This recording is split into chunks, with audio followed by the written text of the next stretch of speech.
Good evening, everyone. My name is Paul Young, and one of my goals is over the next month or so is to kind of prepare several different presentations that kind of look at government policy.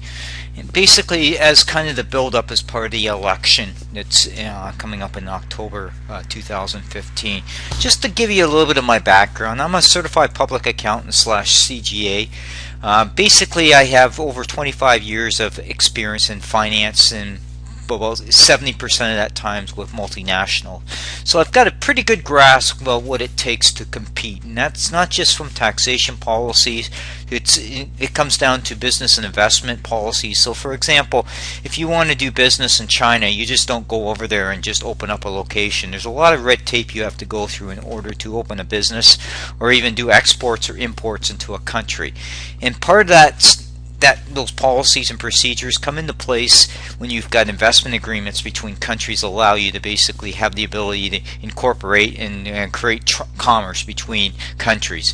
The whole idea of globalization has really magnified itself since about the mid-90s, so about 95, 96, where China started becoming a huge destination for manufacturing. A lot of multinational companies decided to use the Chinese market for two things. One is to help build the consumer marketplace up there, and the other thing is to go to low-cost producing country in terms of different aspects of the supply chain management. So basically, a lot of companies to try to get more profitability out of their companies, they started using low-cost producing countries. So basically, part of that meant is we've seen a lot more manufacturing go what we call as offshore. I was working with several companies over that stretch over the last 20 years as we were looking at different ways to expand our markets as well as bring value back to shareholders. I know that's probably going to be an oxymoron term when people start thinking of it, but the reality is that whether you own pension funds, whether you own investments and all that, basically companies exist for returns to their shareholder value. Now, you may not agree with all the games they play, but in essence, it's very important that they're successful, because as you've seen with this CPP, Canadian Pension Plan, it basically depends on investing in the profitable companies to get the returns. The reason why I say that is you're not going to see interest rates where we saw in the mid-90s and in the 1980s, where we saw interest rates between 9 to 15 to 20%. So you're able to kind of use the interest to kind of help you incur some safe haven in terms of investments. So the whole idea of me setting up the pretenses of this discussion is to kind of set the platform in terms of discussing economic policies. Now, economic policies don't just mean taxation, as I mentioned. They also mean red tape. They mean environmental assessments. They mean any sort of regulations that's required for you to basically operate. It also means consumption taxes like excise. It means GST taxes that are charged as part of the goods bringing them in, or as we say on the goods for resale, it's the lay down cost of bringing them between brokerage duty, freight, and currency rates that brings the goods into Canada. That's all part of the whole supply chain management area. So this particular slide basically gives you an idea of gross domestic product on an expenditure basis. So we're basically looking at major groups and areas. The whole idea is to kind of put some focus on different areas. So when you think of durable goods, you're thinking of stuff like cars, you're thinking of airplanes, you're thinking of appliances. These are durable goods. We call them for that reason, because they're manufactured, they're durable goods, they're strong, they're strength, they're long lasting in a roundabout way. You're also going to hear about the conversation too around different flow from residential structures. That's basically looking at housing construction. So this whole idea is kind of looking at GDP, different aspects of it, from good producing to real estate to basically service sector and agricultural sector. That's all I really want you to get out of this slide, is to kind of look at things in that perspective. The next thing I want to do, and this comes up to quite a bit as you're talking about this, you're going to hear quite a bit of conversation over the next 2 months about the stability of the economy in Canada. And part of what you're going to hear is that for the first part of this year, Canada was typically in a recession. Now let me explain what that really means. In a typical recession, basically, if you have 2 successive quarters of negative growth, you're deemed to be in the recession. Now that's only one indicator that we look at recessions, and that's the big thing you're going to hear from the Democratic Party under Thomas Mulcair and Justin Trudeau under the Liberal Party, right? Basically what you're going to hear them say is, well, Stephen Harper's policy drove us into a recession. Well, you really have to look at different aspects of the economy in general in Canada. There's 3 major pieces that drive the economy in Canada. One is consumer spending, so that's you going out and buying groceries, buying, putting fuel in your car, buying, doing home renovations, buying new TV sets and all that. That's consumer spending. So that means you're spending money after tax dollars, or maybe you're even borrowing it to buy things as part of doing that, right? So it's all part of your household management cycle budgets. That's the first piece. The second major piece is Canada is a population of about 36 million people. Because of that, we depend heavily on exports. Now, last year in 2014, our exports were about close to 530 billion. Now, that's a big, significant amount of business that basically supports social programs. Think of it. That's $530 million worth of sales, roughly going out. That means even if you use a 10% basically operational profit, which is typically your 10 to 12%, that means 60 billion of that export sales basically is net profit for a company because they're producing the goods and they're shipping it out. Now let's say that that's at 60 billion, and if we use the government's corporate tax rate of say 15%, and we'll just say that's on average, right? They're basically about roughly about a good chunk of the corporate taxes is coming directly attributed to exports. So part of the whole idea is you only got such a big marketplace. You can only do so much with a consumer-based market here in terms of expanding its revenue opportunities. Most companies have to look internationally, and that's where exports come into play. Now this particular chart showing you GDP, gross domestic product. Now what I really wanted to emphasize here is if you look at the major components here, about 484 billion of GDP, or about roughly about 35% or maybe a quarter of it, the GDP, is related to good producing areas, right? So that means everything from manufacturing goods, construction can be both residential and can be commercial. It can be also infrastructure too as well. We've seen that when we build bridges. That's part of it. Utilities is in there as well, and that's getting into basically looking at new gas plants, looking at hydroelectric facilities. Big thing in Ontario, that's your solar and your green or your wind power. That's all part of when you're looking at that particular segment, right? Now, if you look at this overall chart, you're seeing from April to May that the good producing sector actually decreased in value. So we actually seen a slowdown and a drop in GDP growth between April and May.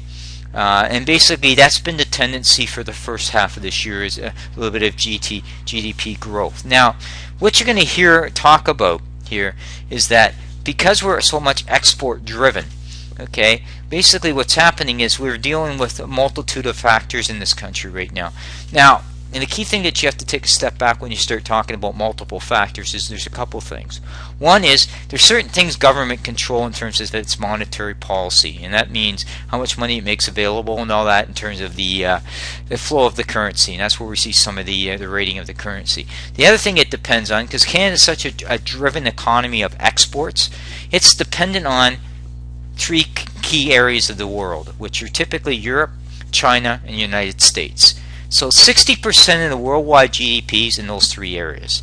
Now, what we've seen in the first quarter of 2015 through the U.S., we've seen that they basically have seen negative growth. And part of that has to do with their dependency on oil, and a few other sectors have just not been strong enough to offset the impact of the oil industry, right? And that's one of the things you're seeing. We've also seen some major slowdown in China. Okay, China for the longest period of time was on good growth patterns. However, what's happened in China is a combination of multiple of efforts there. One is the middle class hasn't grown to the pace it's able to absorb some of the slack in manufacturing. So that basically now what's happening, they've been trying to use exports to drive the economy because the consumer or middle class sector hasn't grown that much. The second thing is the Chinese government basically has issues with its stock market. And what that means really in that essence is that the stock market itself, they haven't had proper controls over the valuation of companies in there. So on the paper, they've probably had billionaires that probably on paper are not reality. So the market might be overheated. And what we've seen over the last couple months is we're seeing some market correction in China due to a multitude of factors. One is slow growth. One is the market itself is starting to recover from the overheatedness it's had in the past few years. And you're seeing that. So people are getting a little bit frightened. So what are they going to do? They're going to start dumping things. And that's what you're seeing as part of this overall market segment. So the reason why I want to bring that is if China is slowing and we're importing or exporting a lot of goods there that they turn around as finished goods back to us, they may not need as much as goods flowing into them because they don't need the demand. The U.S. has a slow economy too as well. So almost 75 cents of every dollar goes to the U.S. So if you've got two economies that are slow or very sluggish and you've got the big dependencies on there, it only makes sense that you're going to struggle. Now, that's one aspect of it. We looked at GDP as one aspect of it. What you also have to do is to look at, when you look at in a recession, you have to look at the overall indicators. Now, some of the other indicators that are looking for strong in Canada is the labor market's been pretty strong for the first half of this year. What tells us, despite the oil prices, we've seen some good pickup and some upticks in different sectors of the economy. Some of it's been manufacturing has kind of rebounded a bit in Ontario. We've seen some issues around construction has picked up. We've seen some issues around the retail, wholesale trade area as well. So we've seen certain areas of the economy have picked up. Okay, and that's what I really wanted to highlight with that slide. Now, lately what you're probably going to hear about is from the Liberal Party. Now, they've only really, at the time this recording was done, they've only really discussed one major plank of their economic policy, and that's green energy. And the reason why I'll bring that up is that when Ralph Goodale was the finance minister under the Paul Martin government, they created a company called the Sustainable Development Technology Corporation. The idea with that was to provide seed financing to new startup companies focusing in the green energy sector. Now that seed funding, which happened probably around 2005, basically has helped support 700 green energy companies in Canada. Now, basically that works out to about, I believe, about 18 to 22 billion of GDP is tied to green energy companies, and that's growing at about a clip of 12%. That being said, about 12% of that 18 billion, or we'll say 20 billion, 80% of that goes exports. So that without proper export agreements, we wouldn't be able to expand some of this technology in the green energy sector. Okay, what the comments coming back from the Liberal government is they're probably basically telling you that Stephen Harper hasn't done enough in the SD or Sustainable Development Tech Corporation to leverage the seed funding. That's a misnomer. He's done significant amount of work in different areas, from water treatment to capturing of CO2 to food and agricultural sector. He's helped a lot of companies that wouldn't be able to get seed financing. He's helped that. And that's been pretty significant over the last few years as part of developing a green energy economy here. He supported it. He didn't create this in the Sustainable Development Technology Corporation, but he continues to fund it. Now, the other thing that you're going to see here with this particular chart, this chart is not necessarily right. It's basically trying to tell you that their market share has dropped. What basically is happening is Canada, for a country of 36 million people, has done reasonably well. It's constantly ranked in the top 20, whether it's 9 to 12 ranking in green energy or green technology. We've done a decent job there. Is there more we could do? Yes, and if the Liberals of government had highlighted that, probably would have been a better point of view, but that's not what it was designed to do. It was designed to basically to take a hit at Stephen Harper over his whole policy that he's not doing enough on climate change, that he's focused too much on oil. And the reason why we say that, just like I've talked about in other presentations, is you cannot defeat a government when you've got good policies that are actually showing you that he's succeeding in different aspects of the economy. What you got to do is try to hammer him to play to a voting pool. In this particular case, the Liberals trying to play to that green vote as part of the way to win that left. vote from the NDP. That's the reason why they push this. The other thing is the Liberal Party, by the creation of the Sustainable Development Technology Corporation, they're actually using it to basically leverage their position of trying to grow a green economy. Now, let's talk about a green economy in general. There's no such thing as a pure green economy. And the reason I say that, if you're trying to take the sun rays, the photons, or if you're trying to take wind, okay, or you're trying to take hydroelectric power or methane, you have to create turbines, you have to create solar panels. That's raw material. And if we look at solar panels, raw material are typically made of a silicon. Well, you have to mine and manufacture the wafers. Well, what do you need? You need a heat source, you need labor, you need to extract that metal. Then you have to basically distribute it, sell it, install it. Well, all that's a carbon blueprint. Now, unless you're basically using horse and buggy and something like that that's not using any sort of energy, that's going to have green. Wind turbines, well, they require rare metals. That's mine. They require steel. That's the turbines. What are those made of? Basically nickel, iron ore. We mine that, we have to manufacture that. So green energy itself, in its own right, when it's installed and working, is green energy. But till it gets up and running, it's not green energy. And that's a misnomer that you're going to hear talking about that. The other thing too is China controls the bulk of the rare metals, along with a few other countries like South Africa. And we need lithium, we need vanadium, we need different aspects of rare metals in order to grow a green economy. The other problem that you're going to see happen is Canada's got reserves in vanadium, whether they're in Quebec, Ontario, or up in the Northwest Territory. But the problem is with when you start dealing with the Liberal government and the NDP, they're very limited about when they want to get natural resources extracted. And that's a big issue, because if you can't extract it, then you have to import in it. Now let's talk about imports again. You're going to hear about balance of trade. Well, what's balance of trade? That's taking your exports less your imports. So are you in a negative or a deficit position? That means you're importing more than you're exporting. Or are you in a surplus position, which means you're exporting more than you're importing? Now let's just talk about that. You're going to hear trade deficits over the last several years. Well, trade deficits happen because you're either importing more or you're exporting less, right? And it can be a combination too. Now let's just talk about that. Because in essence, if you're going to try to bring down that trade deficit, you need to be able to export a product to another country that they can utilize it. Or you have to cut your imports down. You're not hearing that discussion talk about from the Liberal Party.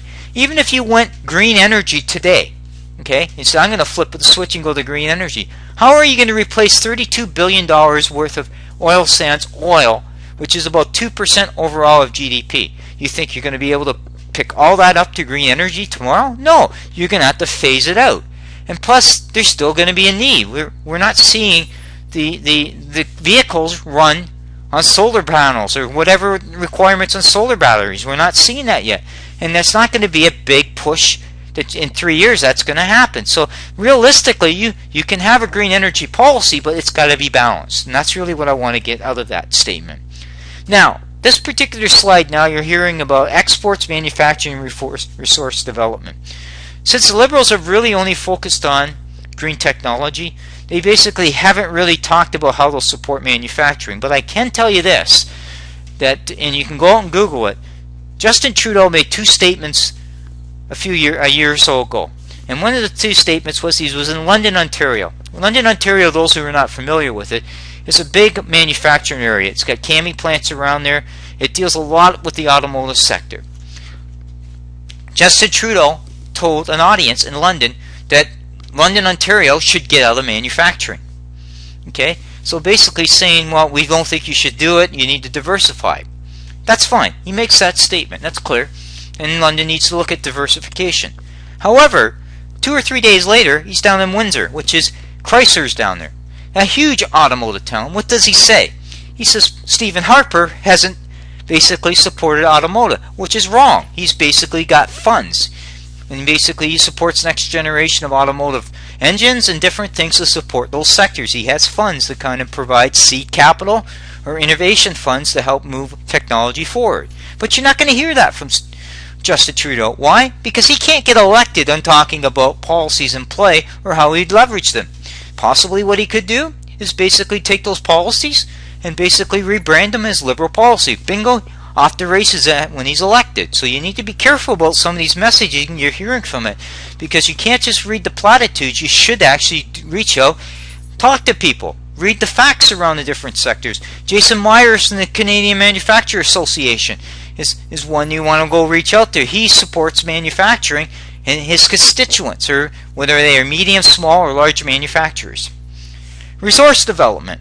I've already made it clear in terms of resource development, but let me just expand on it a little bit. The Constitution, when we brought it back in 1982 from Great Britain's vault, or UK, we were allowed to make changes to that Constitution. One of the things that was pushed by Peter Leahy in the early 80s was having the provinces have more control or responsibility over certain function.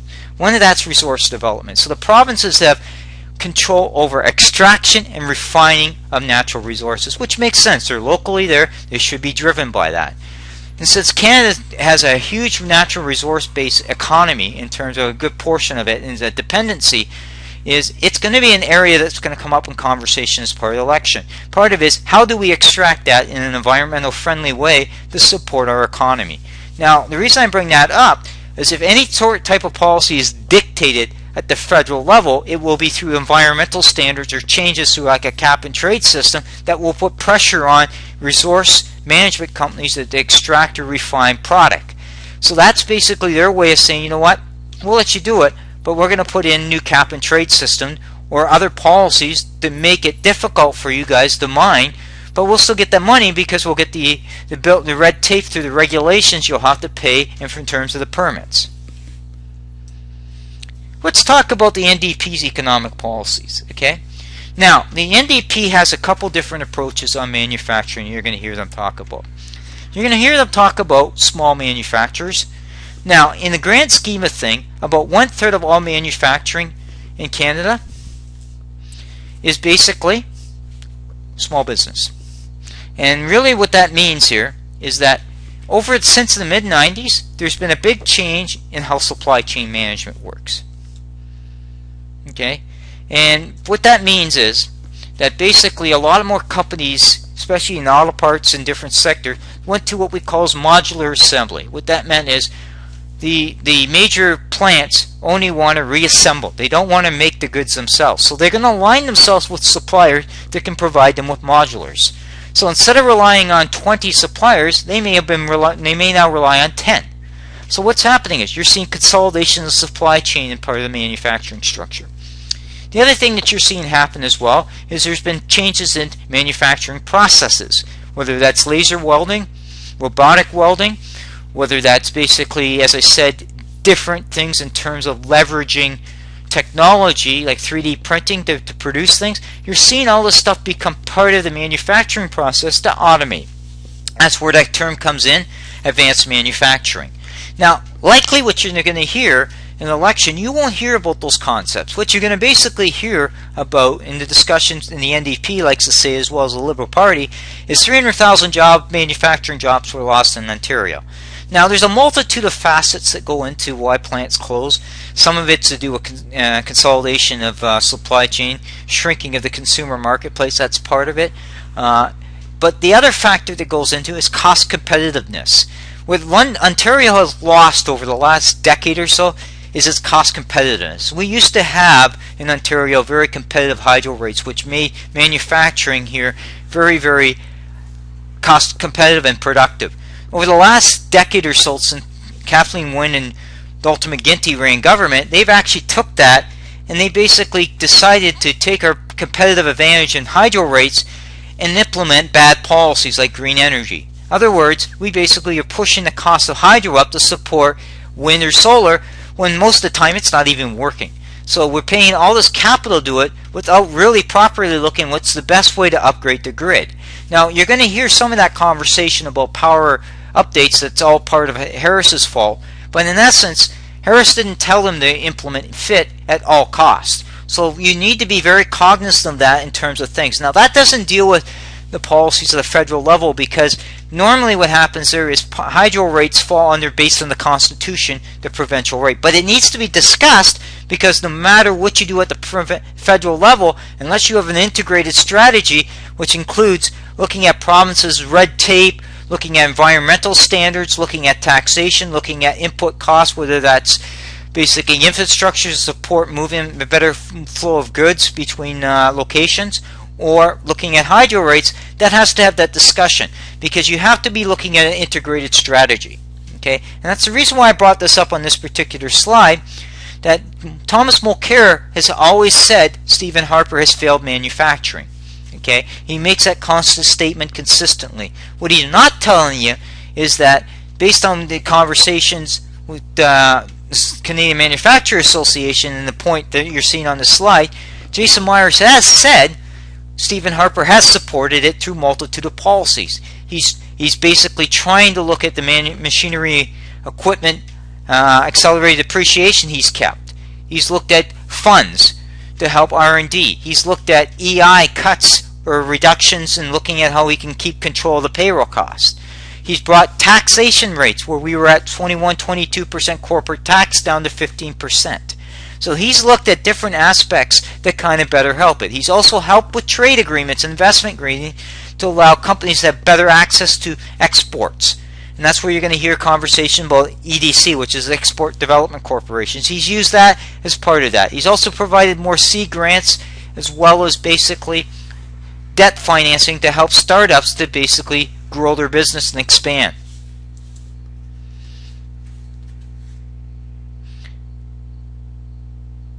Now this slide basically talks to you that Thomas Mulcair basically makes the comment that 80% of all jobs created in Canada are small business. That's not necessarily true. It's about close to 45 to 50% of jobs created are small business.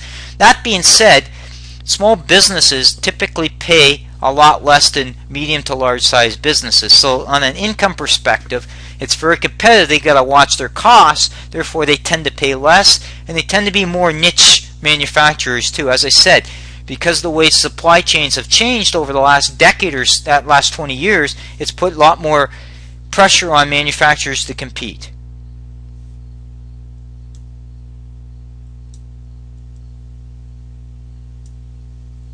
Let's talk a little bit about NDP. Okay, now basically Thomas Mulcair, just like Justin Trudeau, supports a cap and trade system, as well as basically putting more pressure on the oil sands through different type of new environmental standards and procedures. Basically what he's doing right now is he's going to try to push green agenda onto Canada at the expense of the old brick and mortar companies. Now we still need basically a lot of that brick and mortar steel companies. You can't just go to green energy. You have to phase it in, and you have to make sure you have the right balance, as I mentioned earlier.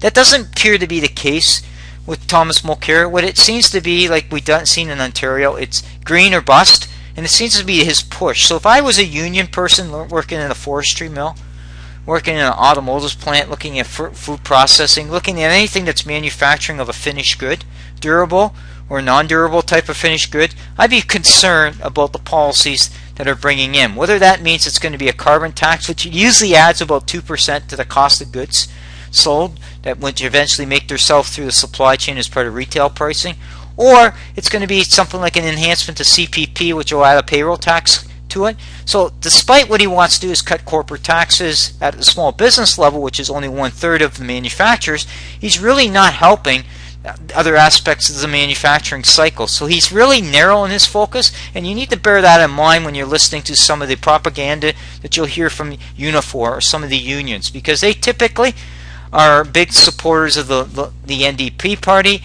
and they always view free trade agreements as failures. And that's one thing you have to watch about when you're doing it. The other thing you're going to see with this slide here is the NDP and their supporters have a tendency to call out Stephen Harper for deals with Saudi Arabia or other countries when it comes to military equipment. This particular case, an example, is General Dynamics has a plant in London that makes like troop carrier vehicles. Now that they're unionized workers that make manufacturing these goods, and they signed a deal Canada did with Saudi Arabia to export military equipment over to Saudi Arabia, which is an autocratic society, which is fine. I can understand people being upset because of the government that you're dealing with. Now, let's take a step back there for a second here. Now, Canada already has trade with Saudi Arabia. A lot of that trade with Saudi Arabia is oil. So, as much as we see right now, we've got a trade deficit there, and it's all driven by oil. What's the NDP talk about? They talk about trade deficits and trade imbalances. So if we've got a chance to close that gap by selling equipment, or look at ways that we can reduce our dependency on foreign oil, shouldn't we be looking at those options as part of supporting the economy? You would think that. But that's not the message you're getting from the NDP. The message you're getting from the NDP is that they're going to do all these funny things, but yet they haven't really got a clear plan of how they're going to support exports, or really a coherent strategy of doing manufacturing. And that means not just small, that means medium and large, so you need to have a consistent policy from start to finish. Stephen Harper has a consistent policy from manufacturing. He doesn't treat small any different than he does big. Now, he does have some more incentives to small to kind of better support them, because they don't need the small needs more of the capital, but he kind of looks at taxation as an overall scheme, what's good for him as part of the whole flow of taxation.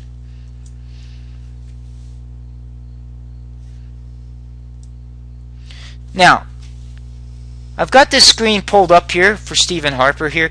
He's basically lowered corporate taxes. Now, so for large corporations, we went from I think about 21% down to 15%. He's created a series of investment funds, and you're more than welcome to go look out the government website. He's got something for aerospace. He's got something for food processing. He's got something for automotive. He's got something for forestry. They're out there to kind of support that. And I'll give you a good example of what he did. A few months ago, he did a deal with Pratt Whitney to help them build the next generation of engine here for the aerospace industry. He supported that. He's provided money with the help of the Quebec government to Bombardier. So he's been a big supporter of aerospace. The other thing that he did, he's worked with Toyota, he's worked with Cami, he's worked with different automotives to provide him some additional funding to help them modernize their plants as part of the capital. And part of the way you get productivity up is looking at modernization, and that's what he's helped as well. He's also looked at trade investment deals, and I think they're close to 40 trade investment deals, and we've now had deals with who? South Korea. We have deals with Colombia. We've got CETA, which is Central European Trade Agreement. We've got FIPA, which is the investment deal with China. Now, everybody, you're going to hear about that. It's not fair, we don't do all this. But if you don't have these deals in place, then how are you going to guarantee exports? And exports, as I mentioned earlier in the recording, is exports are very critical to drive social spending. You need that revenue. You're not going to get it from just taxing people to death in this country, because the more you tax people, the less they have the desire to work. So you want to have the right mix.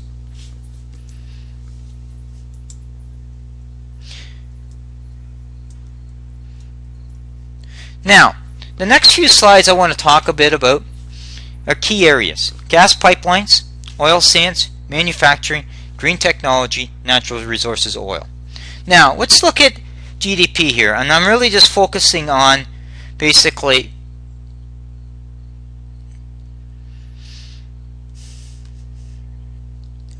on the percentages of the value. 10.3% of GDP for basically 10% of GDP is manufacturing tied. 7.1% basically is construction. I've estimated oil sands based on a natural resource thing, and I basically just said 2% is oil sands or oil directed. So on the resource side, on the percentage of GDP, it's about 7.9%. But remember, when you start dealing with oil, you're starting to deal with a lot more dollar value in terms of the price of oil. So the volume itself can actually lead to it's more than about a third of all exports because of the volume that you're dealing with oil. And we don't export oil much outside of Canada. Most of our oil goes to the US as part of refinement, and that refinement comes back to Canada.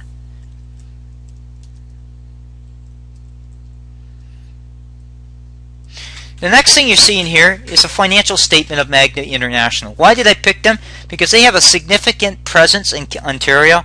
where they basically produce everything from frames to the harnesses, the different parts of the automotive. And the reason why I want to show you this, if you look at their net income, it's almost like a 5% net income, so you can see how competitive it is when you start making automotive parts in terms of labor costs, materials, and all that to keep competitive. So the reason why I want to show you that is because in Ontario's case, automotive and auto parts is still a big portion of the economy. And this is where I was talking about earlier about changes in the manufacturing process from robotic welding to modular assembly and 3D. 3D is just coming out more and more in terms of things. Now let's talk about Thomas Mulcair. He's backpedaled a little bit, but he's always run on this thing, and depending on his audience, this is the one thing you'll get with the NDP. If he's in front of a business community, he's going to try to talk to appease them. So he's going to have a different message. When he's talking to union and other people, he's going to talk about these nasty corporations, about social welfare. That's the way he operates. He doesn't have the same message to whatever audience he's dealing with. He gears to people's emotions and makes speeches directly at them. That being said, he went back and forth on the corporate tax policy and basically said he wanted to hike it. Now, he never was clear where that corporate tax policy would be. But what he said is, I'm going to hike it. Now, recently, at the time of this recording, he's actually backpedaled. Now he's basically saying that maybe I'll only raise it by 1.5%. So basically, and just to keep this in perspective, once 1% of corporate taxes brings in about $1.5 billion new revenue.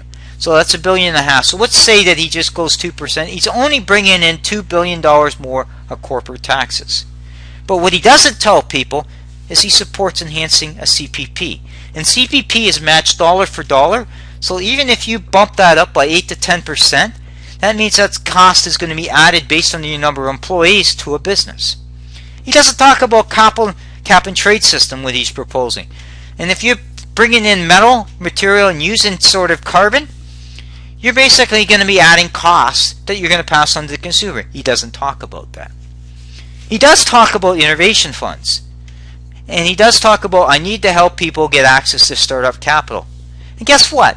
Stephen Harper already has those funds existed. So what's Mulcair going to do? He's likely going to rebrand those policies and make them his. Let's talk about the Liberal Party now.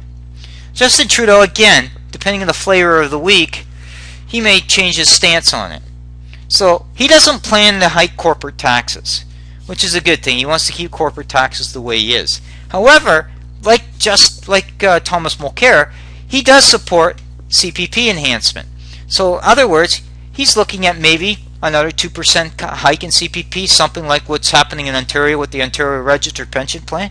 So that's a payroll tax. He feels that basically by taxing you, I'll take that money and put it aside. But really what he's doing is he may want to have access to it, or maybe try to influence the Canadian Pension Plan's Investment Board to invest in infrastructure as a way to help support some of his agenda. And you may not hear him talk that directly, but if you're talking about bumping up CPP, it's not just about helping people. It's also how can I use that money for other purposes. He doesn't talk about innovation or fund grants unless you're talking about green energy. That's the only thing he talks about. But yet he'll talk out of the corner of his mouth he supports automotive. How does he support automotive? That's the questions he doesn't seem to want to answer. How does he support forestry? How does he support the steel industry? How does he support metal fabrication? Don't going to hear that from him, right? Food processing. None of that you're going to hear. Stephen Harper has been consistent. He believes in low tax. He believes in looking at trade agreements. And he's put that focus on. And guess what? Jason Myers has said, as I said earlier, that Harper has supported the manufacturing sector.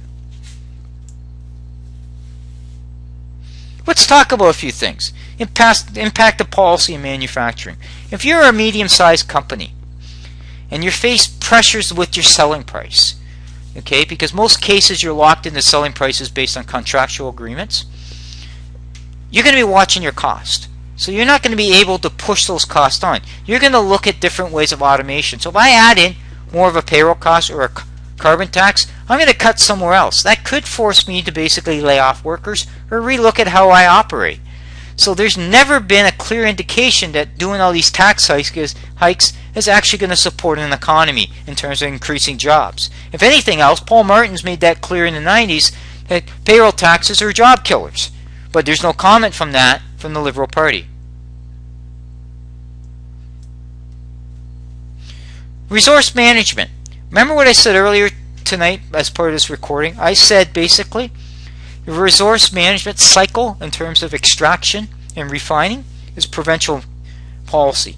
What it sounds like to me, from reading all the rhetoric and the build-up of the speeches from the Liberal Party without looking at their campaign platform or policies, is they're going to bring in, both parties, more regulation. They're going to bring in cap and trade system. That's not going to help manufacture. If anything, it's going to drive things out on the resource side to other jurisdictions that are more friendly. Well, look at the oil sands right now with Premier Notley right now. She's decided that she's going to increase corporate taxes. She's decided she's going to go after looking at the royalty rates. She's decided that possibly she's going to push more green agenda. Guess what? As much as you know, Canada still depends on oil. So how are you going to replace that? So you need to be very, very careful of the message you send.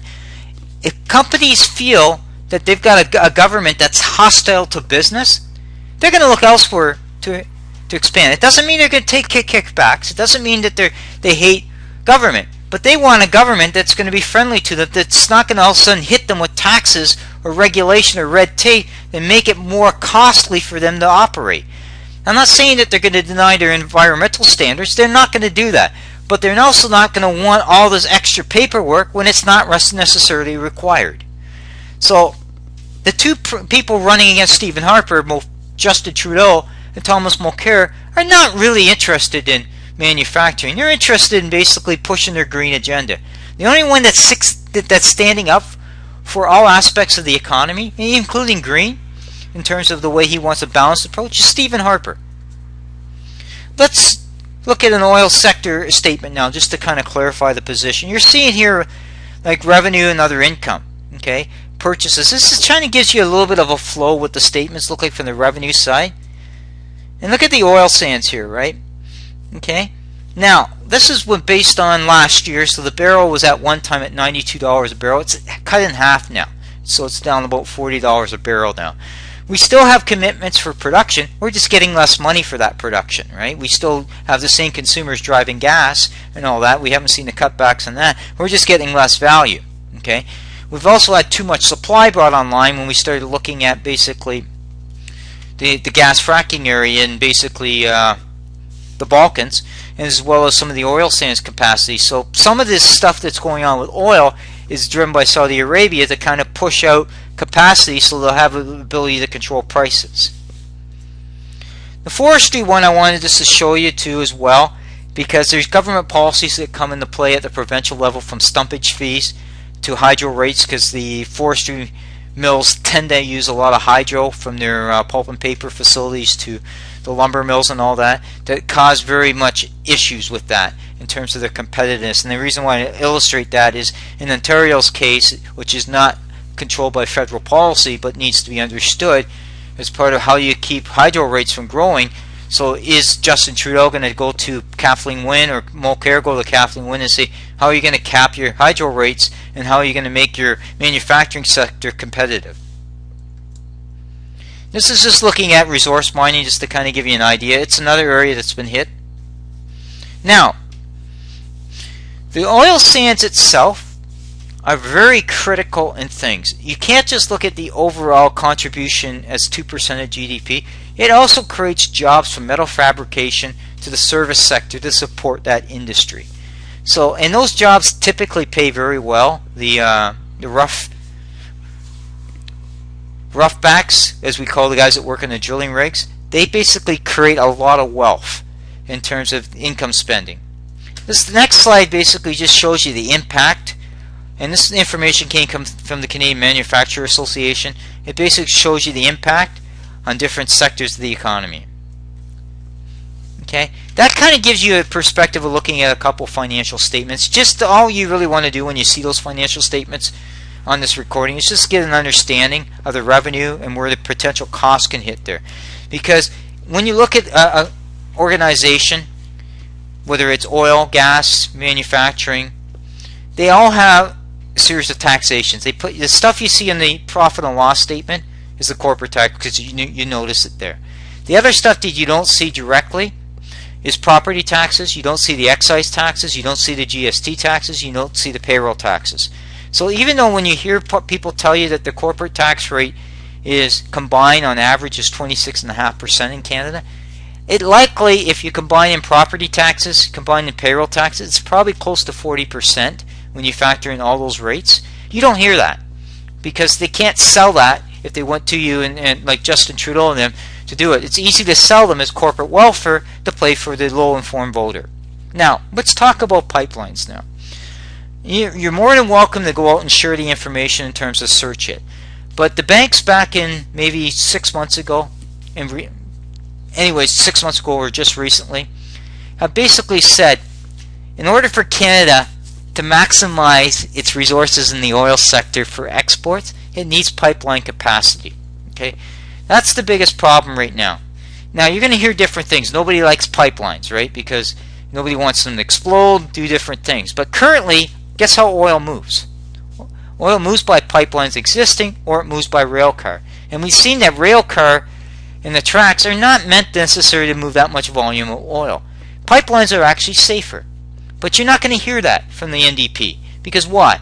Because they treat oil sands as this nasty oil. It just doesn't feed into their green vote. So they're not going to really sell it that way. The other thing that you're going to see is you're going to hear about East-West Pipeline. Basically, East-West Pipeline is the bulk of the pipeline's already built. It carries natural gas. They want to reverse the flow to bring oil. Now, the eastern part still has to be built, and that's built in Quebec. So the two provinces that are putting up a big stinker about the East-West Pipeline are Ontario and Quebec. Again, why? Because they're playing into their green vote. So they're going to push anything that they believe it goes against their pro-anti-carbon agreements, because they're the ones that decided that they really want to push green. Now that's kind of a misnomer, because if you look at Quebec, it's got a lot of refineries there. So he kind of tights a tightrope to do it. But Kathleen Wynne's made it quite clear. She has no interest of oil sands money coming through Ontario. And yet, oil sands money actually supports the transfer payments like equalization and other funding that comes into the government. So really, as Brad Wall quoted as saying at one time, he basically said is if there was a transfer payment assigned to oil coming through a pipeline, then likely Quebec and Ontario would approve it. And there's probably some substance to that. I've shown the key pipelines here, which is the East-West and Kinder Morgan. Basically, each one of these can bring a significant amount of money to GDP. Both the Liberals and the NDP are complaining about tax revenues. They need that revenue to fund their programs, or as I call it, their big spending wish plans. Yet, they refuse to look at pipelines as an opportunity to expand exports as well as reduce that trade imbalance. Why? Again, they're trying to play too much into that green vote. They're not really looking for the overall benefit of these pipelines in terms of the support.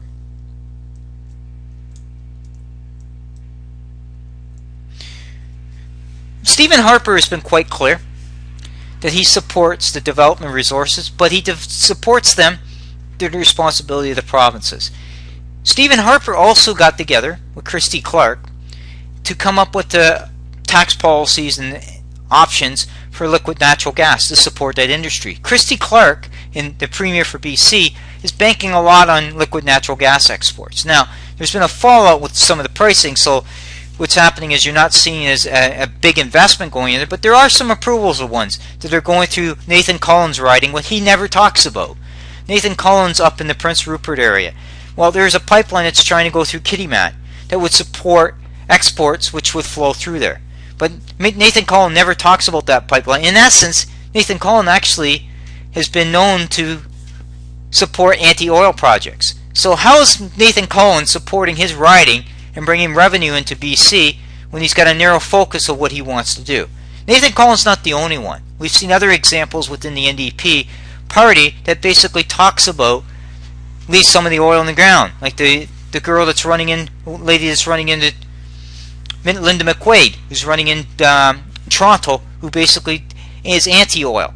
But yet they all seem to think that we can live without oil but our economy is still carbon-based. So you need to be cognizant of this. And if I was anybody working or living in provinces like BC, Alberta, Saskatchewan, Newfoundland, and even New Brunswick, that has a dependency on oil flow and refining as part of you looking at your exports revenue, I'd be very concerned about electing an NDP government, because they're going to put so many walls up there for you to expand that you're never going to be able to do anything, right? You're never going to get that revenue or control over that, because they'll force policies down on you to basically change things up. Let's talk about exports and trade. I've gone back and forth on that, but let's talk about that. Don Davies is the NDP critic, and basically he's come out basically and classified on deficits, trade imbalances. But the thing he's not clearly right. Okay? Basically, in 2014, Canada had a trade surplus. In 2011, it had a trade surplus. So we've had the ability to have trade surpluses. If you peel back the numbers back, a lot of that ties back to either the U.S. economy picking up, or we've had more ability to export items like more nickel or commodity prices to countries like China. Okay, and we've not had as much imports coming in. But you're never going to hear that from them. Okay, you're also never going to hear that the Chamber of Commerce, Canadian Manufacturers Association, CAP, which is the petroleum, that are in support of exports. Now you have to write the total line correctly. It's not exports at all costs. You want to make sure you have the right agreements that can expand exports but also protect industries. Stephen Harper tries to do that through his team, which is Ed Fast, who's the basically Minister of Trade, to kind of make sure that certain things are protected. You'll hear a lot of times that they'll talk about trade deals being secret. Well, trade deals typically get people involvement through committee meetings, and you're more welcome to go out to the government website and look at committees. There is a committee on foreign trade. They do have discussions on that. They do meet with business. Now, when you hear newspapers come out or unions say these deals are secretive, they're secretive to a certain point, because you don't want to break down negotiations for information to get kicked out. Now, at the same token, the government has a responsibility to ensure that the trade deals are fair and equitable to all parties, especially Canada. Let's talk about a few things here. Okay? The NDP comments about NAFTA. Well, NAFTA came into play as part of looking at Mexico, Canada, and closing those ties to help better support the economy. NAFTA has helped create wealth in Canada. Now, people will argue that's not a true statement, but it is a true statement, because if you look at the housing market, you look at different things around Canada in terms of our wealth, we've passed the U.S. in per capita income. You know, we've got a very strong middle class. Well, who's predominantly in that middle class? Well, we got a multitude of people, not just professionals, but we got people working in the oil sands. We got people working in natural resources area, miners. They're all part of that. So to say that Stephen Harper hasn't supported that, that's a misnomer. And that's really what I wanted to get out of this slide, right?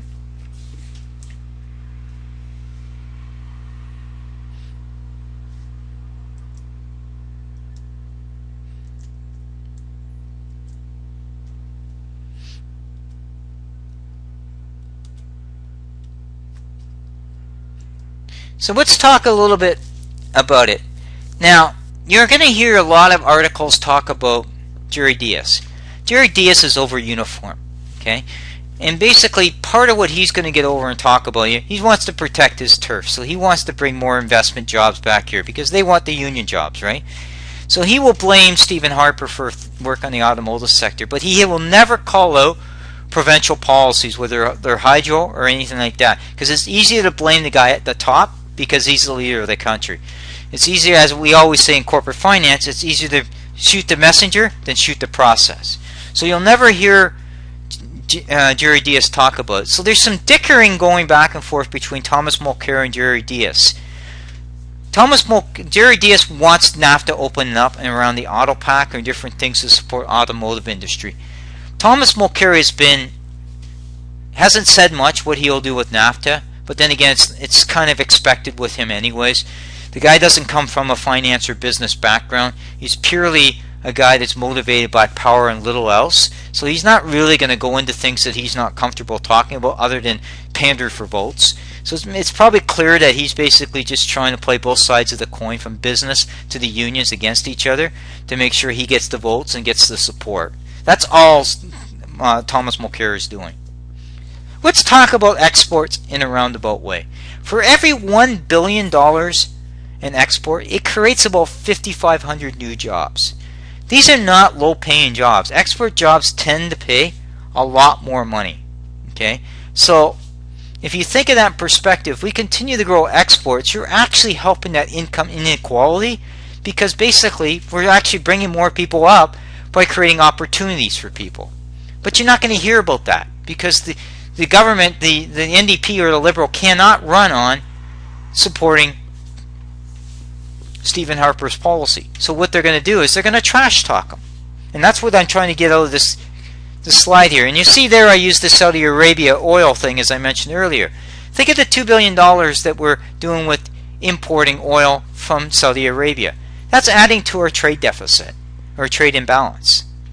So if we've got a $6 million, billion trade imbalance, and if we're importing on an annual basis, we'll say $3 billion, so $250 million a month we're doing that. So guess what? A good portion of that is tied to Saudi Arabia.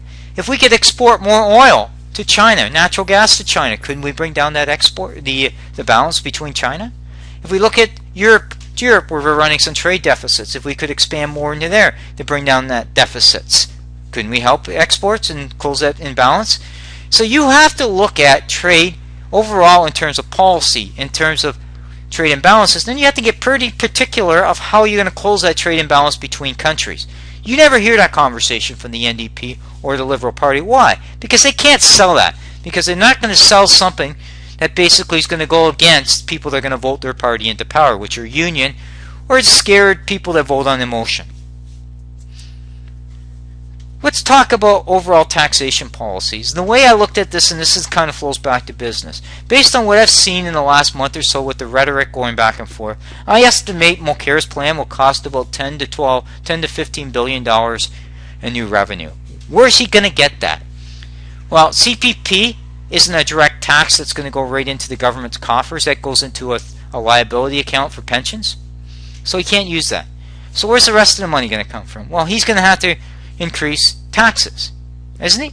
Isn't he have to increase corporate taxes? Isn't he going to have to look at GST? Isn't he going to have to look at basically the top 1% to get his revenue up? Now let's talk about the top 1%. It's never been proven by hiking taxes to the top 1% that you'll actually get the money back, because the top 1% knows how to move money around within the Income Tax Act. So that's the wrong direction that Mulcair do. But he could sell it that he's going after these mean people, these wealth creators, because he's playing to his low-informed voters that really just want to be rich on a handout.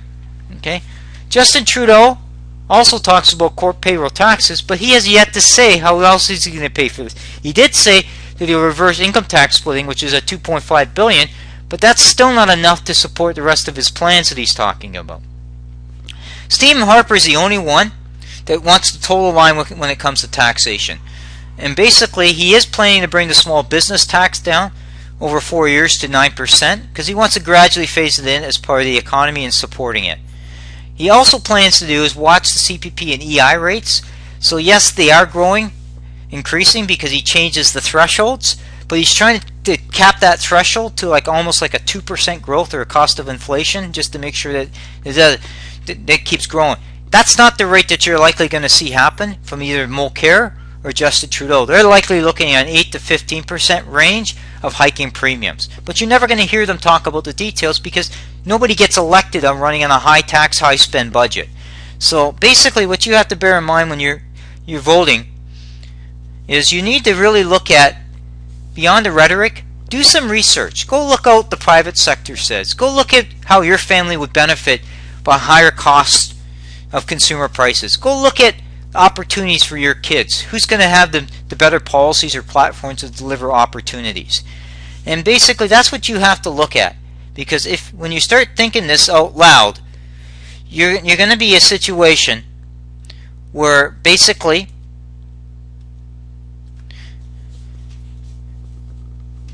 you make a decision like you're seeing in Alberta's case where you're going to pay for it. And you're going to pay for it for 4 years till that party bounce. So you need to be really careful of the direction that you want to go with this country. Do you want to go to uncertainty with either a Justin Trudeau or a Thomas Mulcair government, or do you want to stay in the course knowing that low taxes and everything else you're seeing with Stephen Harper is actually working? The decision's really up to you to kind of look at that.